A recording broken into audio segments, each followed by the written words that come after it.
Word. All right. Well, if I look at the calendar, it's the end of day 5 for this new challenge. And the challenge is, if you haven't seen, obviously, it's 75 days straight, following a meal plan, drinking a gallon of water, 2 workouts a day. It could be anything, guys, nothing crazy. I've literally just tried to do anything that I can. And it's indoor, outdoor combo. You can do them both outdoor, but one of them has to be outdoor, and they have to be at least 45 minutes in length. And then you've got to take a progress picture, read 10 pages to help you develop. And those 10 pages, like I've kept listening to Andy's podcast. He's the creator of this challenge. And he just says that you have to be active, active with the reading, not just read it for the sake of reading. Like, you got to learn, you got to write things down, you got to be in it, right? Like, really enjoy what you're reading. And to fully develop, I guess, what you're learning in the book, you must put it into play somewhere in your life. So even if you're not on this challenge and you want to read a book, I would recommend having that mentality going into the book. Have a reason why you really want to read that book, so that you want to get something out of it. And then I think that's it. Those are the 5 things. And it's 5 days in, and it's pretty awesome, not gonna lie. So last night I got down to it and I was like, oh shit, I'm 9 to 5 without Sarah. She's at work. I got to go all day with the kids. When am I going to put my workouts in? I'm going to get the book out of the way. Usually read it at nighttime, but I got it out of the way just in case, because I knew and figured I'd be tired if I was going to accomplish day 5 and not quit. Sorry, day 4. And I went to the gym, got there at 7. Hawk was there, and Hawk was with a client. And honestly, that helped me. It helped me be motivated, because he comes in, I walk in, and the first thing he says to me, oh, this is cool that you're still on the grind, like that you're still doing this. I know it's not very long in, but it's cool that I get to experience this. And so then I immediately did the 45-minute workout right away. I was like, oh, that's sweet. Thank you so much. Other influence to help push me, right? That external factor, that external motivation. And that's my first point on tonight's call, is just that the more you tell people about what you're doing, I do truly believe that the more support that'll come from like your closest group. And I'm putting it out there, like I'm throwing it all out there. And at the end of this challenge, my reason why for this is I truly want to be at a different level mentally, to be so tough that certain things in business, life, and they just can't rattle me. Like, that's my reason why for doing this. I love these challenges. So when Ryan gave me a challenge prior to this, way back when, the 6-week challenge, I said I wanted to come out looking like a G.I. Joe, like strong and ripped and this and that. Like, I truly did that one 6-week challenge, German volume. My reason why was I wanted to look different. I wanted to have bigger muscles. It was, whether it be vain or not, but it was all appearance wise. It wasn't anything mentally. And was the challenge a mental challenge? Yes, but I know when I look back, I cut corners on some of it. Some of the days I was injured. Like, I wasn't mentally tough through it, because I didn't care. I didn't care about that side of it, but I wanted to complete the 6 weeks and put in the volume. And I put in the volume, but I could have put more. I could have put way more volume. I could have had a better mindset coming out of it, because once I was out of it, I just stopped. Honestly, that was like the tipping point of me stopping truly working out heavy, because I just let myself go to a point where I'm just like, that was hard, I'm tired, and I didn't have a reason why to continue after that. So tonight's call is so important for you to understand what your reason why is. Why do you guys come on this call every week? Why do you put it in your calendar, Carrie? Like, why does this stuff happen? What are you getting from it that you continue to come back for? Without that passion and the reason why, you'll never accomplish the very first goal that you set if you don't have a strong connection to your why. You won't. You can't. I promise you, you will not achieve it. So now with this 75-day challenge, I've put on pressure on myself, not to to complete it. It's there. It is what it is. I've said I'm going to do it. I want to do it. But it's like, I put pressure on myself to really listen to my body and how I move through these challenges, because I've been hurt. I've got a sore shoulder. I've got a messed up knee, but I've just implemented a few things from Ryan, his mobility stuff with the joints and everything like that. I am so passionate and a believer on it because I can now almost, no word of a lie, who was with me this morning at boot camp saw, I can almost get my ass to the turf. I've never been able to squat that deep with both knees. I've always been positioned one up and one down flat because I've been afraid. My brain has totally been afraid to put my knee in that position since surgery, that I've been opened up to this new joint mobilization techniques, and I've created the mobility, and it actually feels way better than the other knee, funny enough. So anyways, implementing this has just taught me that I can slow down and be okay. Why do I have to go so fast? Why do we need to be a race car? And it's trickled into every bit of my life. Why do I need to expand so fast? Why do I need, no, I just need to be able to put, yes, food on the table at home. That's a given. But I just need to feel good about what I'm doing. I need to truly believe I'm doing what's right. And I attach that to my why. And that why is so deep rooted that you can't push me over. You can't push me off of it. I don't care what anybody says about the 75-day challenge. I don't care if people say I'm crazy. I don't care. Like last night, I legit was doing walking lunges down Adelaide in the snow and rain, and cars were driving by at the intersection. I was turning the corner doing walking lunges at one of the intersections, and there's like 17 cars all around. I don't give a shit, because my mentality is just like, this is something I've chosen to do. I'm going to do it, and nobody can stop me, because I want to prove to myself that I can do that in front of people and not care what they think. And the connection, the timing of all this stuff is so unreal. Like I am sitting here, and this book's just been sitting here. Start with Why, right? Simon Sinek. Great book. Sarah asked me, she goes, why do you have all these bookmarks in it and you don't read the whole thing? I legit hated sitting here and reading because I never had a reason to do it. Somebody just told me it was a good book. It's a good book, right? I've read, let's see here, 49 pages, and I enjoyed it. But that's how many pages I still have left, and I'm going to get to it. I promised myself that I would get to it. But I know why I don't do it anymore. I know why I don't do things anymore that I say I'm going to do, because I don't have a reason why. So I stopped saying I'm going to do things without a reason why. And it's changed my life. My mom sat in the hospital for a week, and all she could talk about was, what are other people thinking of me in here? What did Nora say when she left, which is my niece? What's Sarah saying at home? She's a nurse. What's Aunt saying here? What's Aunt saying there?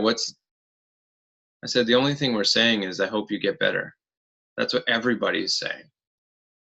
And the only thing you need to say to yourself is that you have a very strong reason why to be alive, and push through everything that she pushed through. And she's still struggling at home. She is at home, but some things aren't right, and she's getting better. But it's like that mentality of worrying about what other people think is so troubling, because it's so much energy.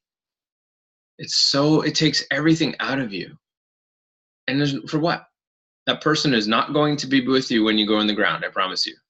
All those people you care about will not be there when you go. They might be there watching, yes, say bye, that kind of stuff. But you go in alone, right? So think of it that no one else is going to do it for you, and no one else can give you your reason why. They can have motivational factors, like it could be your kids, it could be this, it could be that. Yes, but it's deeper. It's inside of you to challenge yourself for this. So day 5, got my water right here. Wait, am I done my water today? Almost done my water today. So I think I need like 250 mils for almost 4 liters. And then just the picture and the reading. So the reading will get done. The picture gets done at nighttime all the time, because I want to see what it's like to be full and take the picture. I've never taken a progress pic at the end of day. So I challenge myself to figure it out, see what happens. And if I can be okay with my end of day picture, then I sure as hell can be okay with everything at 8 all day. So that's my mentality behind taking the picture at nighttime. So yeah, it's a really cool thing that's going on in my mind and my transformation. And the mental challenge that I'm only 5 days in. And Allison and I talked about it. Like, people are commenting like, oh man, you're crazy, you're insane, you're this and that. But look at the connections. If I shared 8 pictures today on Instagram, on the Fit Clubbers Instagram page, and it was just literally just connections to people. There's one there of a guy named Chris. No one knows. I don't know him other than Candace. And it was a screenshot because they were doing a FaceTime workout together, which is really cool. Technology is there. It's motivation for her and this guy, Chris. And she shared that. And then you've got Allison walking with her mom, had a great talk. Like, that's 45 minutes of captivation that all you have is just you and that person that you chose to go for a walk on. And you just talk. And you never know what that'll lead to. You don't know what kind of conversations you have. Maybe there's something that you've always wanted to share with the person that you're walking with that you just never had that not distracted time that you've actually dedicated yourself. I ran last night around the neighborhood by the gym, and I haven't seen Annie. Annie is an old member of the gym, and she's a good friend, and she, sometimes she pops by. And if I didn't run by her house, I wouldn't have messaged her to say, hey, are you home? She wasn't answering. I didn't get to see her. But for me, it was that factor that it just brought me back to, like, being in the moment and, like, connecting with people and talking to someone I haven't talked to in a long time. And you know what? We got into about a 20-minute conversation afterward. I found out some really good details about what's happening in her life, and she needs me. It's amazing how that kind of comes out. And it's not that it wouldn't have happened, but I probably wouldn't have been running in her neighborhood and saw 2 cars home and thought about, oh, she's got a wedding anniversary that just came up, and all these things popped in my head, and I just said, hey, send this person a message, right? We've got, many people getting together at the gym and saying, hey, this is our 45-minute indoor workout. They've all attached this awesome reason why to doing the challenge. And it's very personal. It's very for themselves. And I just want to share that with this challenge that's going on, don't feel guilty about anything that goes wrong, because it's just another day tomorrow. You can always start 75 days over again. But if you get through 75 days straight of something like this, of anything, even if you set your smaller one, if you don't want to do the full challenge of the 5 things, maybe do 3. But if you can get through 75 days of that, you are going to be more mentally tough. And it's a huge connection for me, because that's what I've been trying to do since I opened the doors. And yes, I offer a gym product. I offer a transformation product. I can specialize so much in that factor. I can help people lose weight, all that kind of stuff. But that's not what I'm truly trying to do. What I'm really trying to do is bring people together that can be mentally stronger so that we can crush out anything. That's what Fit Club is to me. That's my dream. That's what I opened the doors for. It was a place that, yes, people work out, but it was a place that people came together and built relationships. So anything that's successful that I see in my past and that's coming up, or what I'm doing now, has a strong reason why. We did a call way back in the day about why you were doing this, why you wanted to lose weight, why you were on the call, like that kind of stuff. It was a pretty emotional call.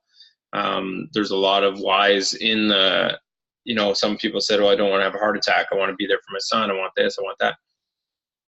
Most of those people are still pushing.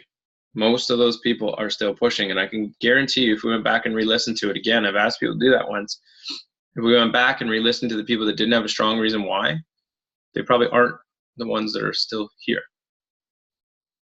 It's a very interesting, simple thing that propels people forward continuously. So, like Jen and Carrie, you guys have a strong reason why, and you just went through, like Jen had a great week of reflection. Carrie, you immediately were reflective when you saw your picture. Can I unmute you? Is it loud at your house? You can unmute me. All right. So when you sent that off, I realized, so Carrie, guys, those that you don't know, she's had a huge transformation. And even in the last year, I think you've transformed more mentally than physically, but that we've realized. Yep. We didn't realize the physical until we saw that picture. Yeah, when I did my day 2 of the challenge, I took a photo, and then I went back to the photos that we took last year from the 6 weeks challenge. And I was amazed to see the change, because you don't see it every day until you start to look at it. It was good. It was, yeah. Like anyone that's trying to transform, I recommend always taking that photo of your self-image Mm-hmm. so that you can become comfortable with how you look through the stages, right? Because you Yeah. do, if you do start making sacrifices, you will physically change, right? Mm-hmm. No, there's no by, that's the byproduct. You will physically change. We're in this challenge right now, and it's a mental challenge. So I'm going to use Carrie again as a reference. So she messaged me and said, I don't know if this is for me. And I was like, okay, that's fine. I'm not the judge, right? I'm not the one. Like, this is my challenge. That's her challenge. So I'm not the judge of it. But I made a couple points clear. I said, make sure that you're doing this for you.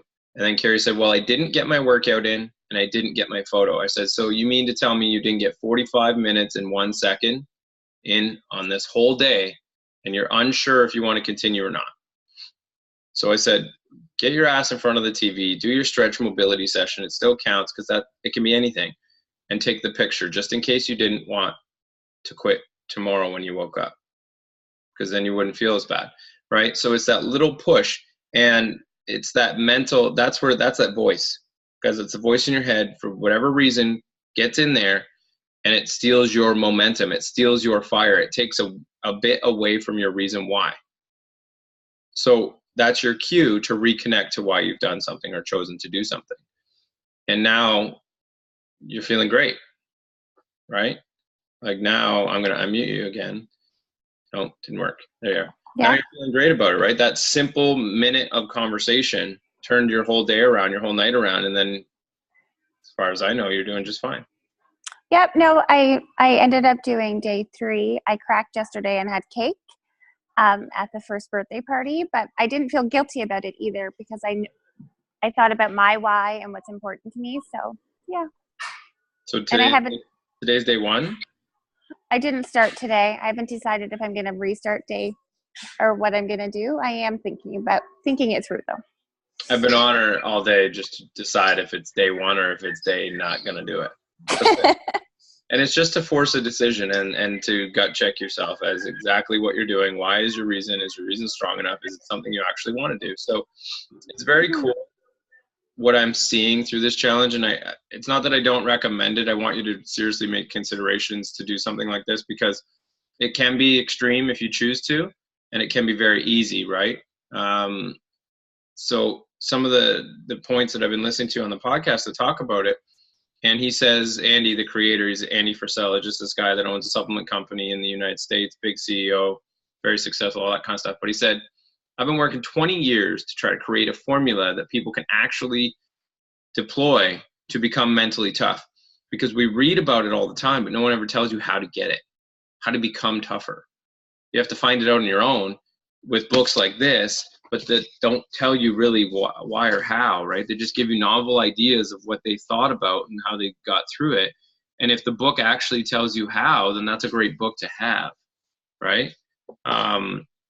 So it's one of those things that he said, I finally have a formula that I put together that's so simple, but can be extremely complex based on what you let your mind tell you and stray away from. And he says that there's simple tasks in there and there's hard ones. And sometimes for someone, the simple is harder. Like, Carrie can't drink probably 3.78 liters as easy as I can. But maybe, working out twice a day is not that difficult. But for me, it might be a challenge. It goes all over the place, right? It's one of those challenges that is so different for everybody. But it has that same capacity to deliver the exact same results for anyone that does it. And that is mental toughness. That is being rigid in situations that you need to be a little bit. That is being flexible. Because people think that, mental toughness isn't about being flexible in situations. Well, I think it truly, that is my definition of being mentally tough, is able to change and evolve when things change in the environment around you, right? To be able to put yourself in the middle of a group, like, for instance, Jessica's on here for the first time tonight. She's evolved already to be able to be in this public forum, right? Before, maybe she wouldn't have done that because maybe there wasn't that idea, that confidence, that like, oh wait, this actually exists, or even the knowledge. So now you're adjusting your environment to adjust your schedule for an 8:30 call till 9 p.m. And that's also mental toughness. There's countless people in the group. There's 70 people in the group, right? And let's count, there's 7 of you. 70 people, and there's 7 of you here. All these things just take a little bit of adjustments to gain that little bit of willpower, that little bit more toughness. And it's how you put it in front of yourself. Whether you lay it out in a challenge, or you hold yourself accountable to a set of goals from before, or you hold yourself accountable to the goals that we set in the group. Those are all challenges that will create more mental strength. And that's what this challenge is about for me. That's what it is. I want to transform mentally. That is my reason why. I think it'll serve me down the road and into the future. And I will keep pushing the envelope and reading more stuff about mental toughness and challenges. Like, I just listened to a podcast that a Canadian did 50 Ironman triathlons, 50 days in a row in 50 different states. By triathlon 4, he had blown his shoulder in the water. By triathlon 15, his nerve endings were exposed on his feet. By triathlon like 7 or something, all his toenails were gone. It was just insane. Like, that's sub 20. He had 30 plus more triathlons to go. And he said that because you built a routine and you built more toughness, the body actually started to prepare and repair itself. The nerve endings ended up going over. They weren't exposed anymore by the time he got to 50. He said it was one of the most unreal things that I witnessed, that his body got used to it and repaired itself based on what his mind was telling it to do. He's like, no, we're going to do this. No, we're going to do this. No, we're waking up every day. We're doing this triathlon. No, we're going somewhere else. He kept doing it and doing it and doing it. And now he's obviously known as the Iron Cowboy, Iron Man, the only one that's ever done that before. So it's really cool. And it's a really interesting concept to dive into with these different types of challenges. And you're going to see it. You're going to see it for the next 70 days. Allison's doing it right now. She's prepping so she doesn't fail her challenge. Right? She's putting in the time and the effort to make sure that she stays on point, because if anybody read any of her goals, she wanted to clean up her diet a little bit. Not going to say any Little Debbie's name. I mean, right? It's just one of those things. Little Debbie became a friend, and she didn't go away, and she was everywhere, and she was getting thrown across the room at the gym. And honestly, Little Debbie tastes really freaking good, but I'm really happy they're not there anymore. I truly am. Not because I'm in this challenge. I would eat them, yes, 100%. But they're just not good. They're not good for us. So anyways, guys, that's the call for tonight. I want you guys to focus as homework on your reason why. Reach out to me if you need to. If you want to talk about that kind of stuff and maybe go over some key points. Jessica, thank you for coming on for your first call. And you did your first workout? 2 already. Amazing. All right. It's a big week. Let's get out there and crush it. And again, I appreciate you guys. And we will have another call next Sunday, same time. Let's try to get some more people. Start nudging people in the group.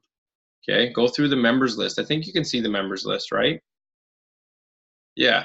So go through the members list, pick out 3 people and nudge them. I don't even care if we end up picking the same 3 people, because then we really think that those 3 people need to be on the call. All right. So get going. Have a good night. Enjoy your Sunday, and I will see you this week. Bye, guys.